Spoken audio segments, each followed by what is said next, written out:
Welcome to this explainer. Okay, picture this. Have you ever reached the end of a totally regular Tuesday and, for no particular reason at all, your mind just feels incredibly heavy? You haven't run a marathon, you haven't solved a global crisis, but mentally you are just completely drained. It's a universal, highly relatable problem. Honestly, just from living our daily lives, interacting with people, and absorbing a constant stream of information, mental clutter silently builds up. So today, we are going to explore a highly structured, super fascinating method for sweeping away all that mental debris so you can reclaim your focus. The source material for our explainer today is a really insightful text called The New Exploration of the Mind by Ryuho Okawa.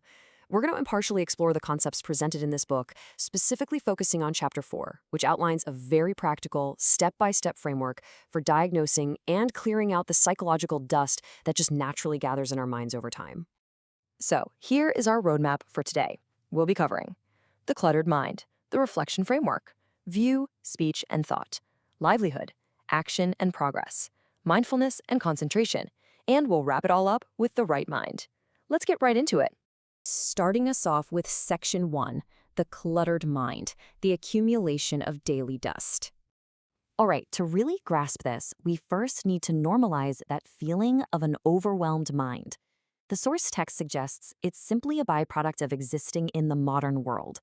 Ask yourself this: what happens to a brand new car if you drive it every single day but never, ever wash it? Just picture that for a second. It's a brilliant analogy from the text, right? You drive through a city, you're going to gather dirt, grime, and exhaust. Even if you're not going off-roading, a layer of film just builds up. Well, our minds work the exact same way. Just navigating traffic, absorbing stressful news, or dealing with a tough day leaves a residue. The book points out that just like you wouldn't expect a car to stay pristine without a good wash, or a window to stay clear without being wiped down, we actually have to actively and intentionally clean our minds of this worldly dust. If we don't, we're basically navigating life looking through a filthy windshield. Moving right along to Section 2, the reflection framework, the eightfold path. So, if accumulated mental dust is the problem, what exactly is the soap and water? The text defines purification of the mind quite literally as the act of removing this mental dirt. The tool for the job? The eightfold path, a method originally advocated by Shakyamuni Buddha. But here's the really cool part. It's not presented as some rigid ancient dogma. Instead, it's a super practical method for daily reflection. Think of it as a structured car wash for the soul, a literal checklist of 8 criteria to review your day against. That brings us to Section 3, view, speech, and thought, internal and external clarity. Okay, let's break down this first group. This is all about how we perceive the world, how we communicate, and our inner monologue. Step 1 is right view. This basically means looking back at your day and asking, did I see things objectively? Did I maybe misread a situation because of my own bias? Step 2 is right speech. This one is absolutely huge. It means being acutely aware of what you're saying. The text really emphasizes that our words are the easiest way we create clutter for ourselves and the people around us. And then step 3 is right thought, which means shining a light on what's swirling around in your head before it even becomes speech. Let's zoom in on right speech for a moment. There's this incredibly powerful quote in the text. People unknowingly become perpetrators through their words, unexpected to the one who spoke them. I mean, wow, really take a second to chew on that. Have you ever carelessly snapped at a coworker or made a sarcastic joke that just totally landed wrong? The text argues that the person talking often has no clue they've caused harm, but for the listener, it can leave a lasting mark. Reflecting on our speech helps us catch these blind spots before that clutter compounds. Now, turning inward to right thought. This is where we confront those unspoken anxieties or resentments. The source material uses such a beautiful metaphor here. It compares pent-up emotions to a tangled ball of yarn right in your chest. If you just yank at it violently, the knots only get tighter, right? So, right thought is the deliberate, patient process of unspooling that yarn. You go thread by thread through calm reflection until those emotional knots finally loosen up and release. Next up is Section 4, livelihood, action, and progress, aligning daily life. All right, so now the framework shifts our focus outward. How are we conducting our routines, our careers, and our life's overall trajectory? Step 4 is right livelihood, which is all about the core integrity of your daily routine. Step 5 is right action. In a modern context, the text defines this as improving the quality and service of your daily work. It makes you ask, did I actually provide excellent service today, or did I just do the bare minimum? Then we hit step 6, right progress. This represents that continuous push for personal growth. Are you actively learning? Are you applying wisdom to build a better future?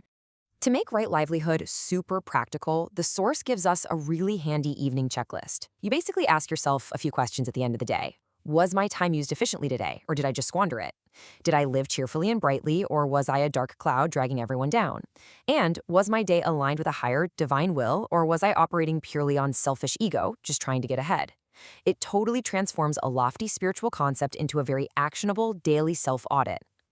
Let's move to section 5, mindfulness and concentration, finding the center. So we have washed the surface, we've organized our actions, and now we are getting into the deepest level of mental purification. Step 7 is right mindfulness. The text describes this as keeping your thoughts moving with a clear, deliberate direction. You're actively steering your mind rather than just letting it drift aimlessly. And this active steering is exactly what preps you for the final step in the framework. Step 8, right concentration. So what actually is right concentration? Well, the text explains it as the active practice of taking dedicated time every single day to quiet your breathing and maintain a truly peaceful mind. It's about finding that state of mental unity. The author makes a really crucial point here. If you don't take that quiet time away from the chaotic noise of the world to reflect and connect spiritually, the rest of the path is kind of incomplete. This is that final deep, clean rinse that washes away all the dust you've just loosened up. And finally, section 6, the right mind beyond the clean window. Now, you might be wondering, why go through all this rigorous mental cleaning every single day? What is the actual end game here? The source material makes a really vital distinction. On one side, you have the clouded mind, weighed down, reactive, and completely obscured by that unexamined daily dust. On the other side, the purified mind.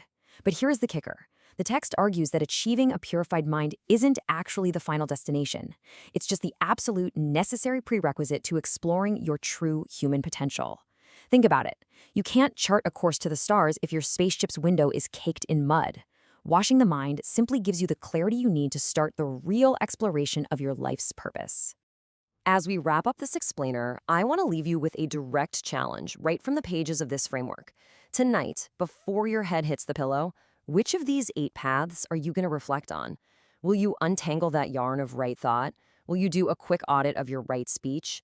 The tools to clear the clutter are literally right in your hands. Thank you so much for joining me today. And hey, here's to a clearer, brighter mind.